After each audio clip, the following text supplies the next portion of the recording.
tous les cas, merci à toutes celles et ceux qui ont participé à cette journée, qui valait le coup d'être organisée avec l'Ordre national des médecins et l'Association médicale mondiale.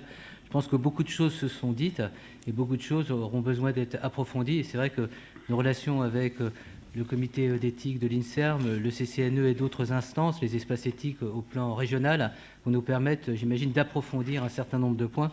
Moi, je retiens quand même un élément, mais parmi tant d'autres, qui a fait l'objet de discussion avant de donner la parole à Xavier, au président de l'Association médicale mondiale, pour qu'il nous dise un peu ce qu'il en a tiré, et puis donner les mots de conclusion à Claude Évin, et toute la réflexion sur la notion de consentement.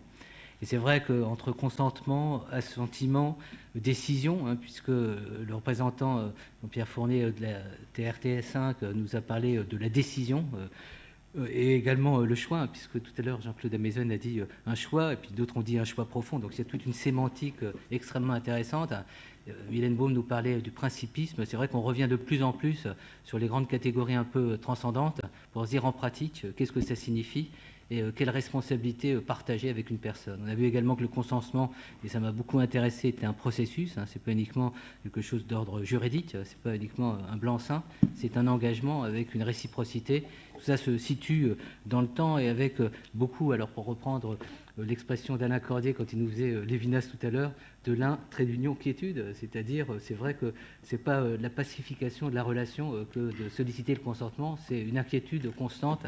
On a vu comment les professionnels les portaient. Puis un dernier point, je dirais, de notre point de vue, c'est ce qui est très très intéressant dans ces réunions d'éthique, c'est de ne pas en faire des réunions d'éthiciens. Et c'est vrai qu'on voit que les professionnels, les membres d'associations, les membres de la cité, chacun d'entre nous, ont à dire quelque chose de l'éthique et qu'il n'en faudrait pas en faire une spécialité.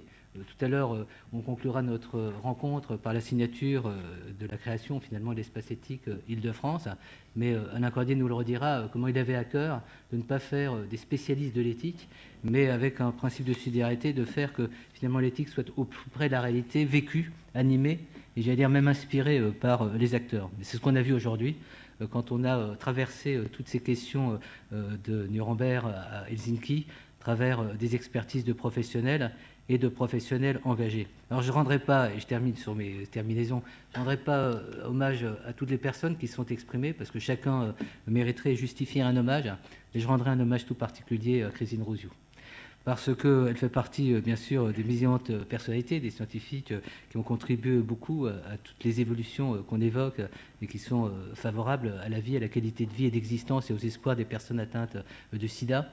Mais c'est son militantisme de toujours. Et c'est vrai que ce qui m'a beaucoup frappé, c'est que très souvent, on fait la partition entre les professionnels et les non-professionnels, entre les militants et les non-militants.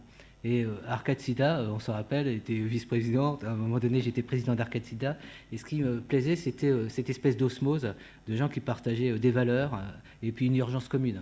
Et on a vu, à travers la déclaration d'Helsinki, que ce texte a toute sa pertinence, même s'il y a d'autres textes, et on fera ce que demande Claude, et on l'analyse, cette diversité des textes et des approches. Et on voit la pertinence de la déclaration d'Helsinki, puisqu'elle nous a permis de nous réunir et de dire des choses qu'on n'aurait peut-être pas évoquées s'il n'y avait pas eu ce prétexte important de célébrer son 50e.